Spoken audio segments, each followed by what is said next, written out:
So for today's video guys, kay magsugba mig bangos. Kay ang mong sponsor niya sa misa. Dili ako kuyog ako igagaw.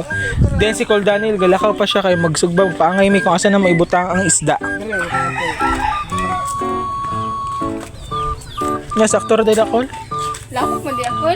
Ah, dito Col, dito speakas. Tama dito speak. Hawan mo dito. Okay. So, magsugod na Uli agi. maglimpyo sa ami sa isda. Uli agi sa. So karon mga limpyo na ta sa tong bangos. Limpyo na si Col Daniel sa tong bangos. Dako kayong isda.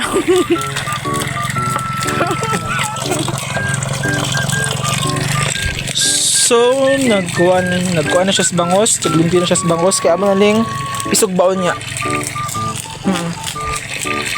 Watch out. Watch out. So, nato diri sa sulod sa balay kay magkuha na ta sa itong mga lamas ng isagol sa sinugba. So, natay sili nga espada. Sili ka dako. Dako siya nga sili, taas siya nga sili. Dako. Dayon natay luya. Hindi jud makompleto ang sinugbang way luya. Dayon aho. Dayon ahos, pare kada ko sa ko ilong, dayon sibuyas. Moro to yung mga lamas. Aman na siya ihato dito.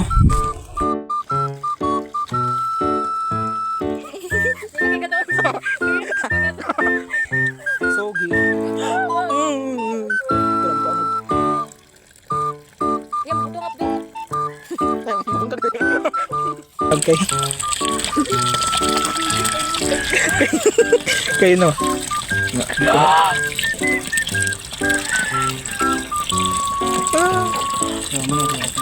So, mo na siya guys. So muna siya ikuha guys.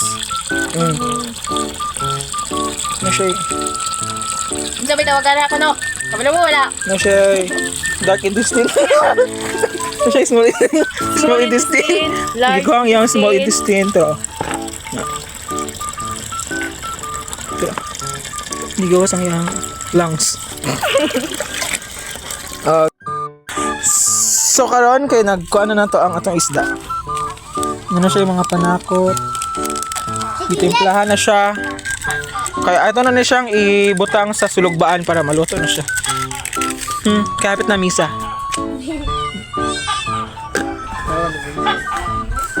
Ay, sige, takot ako dong!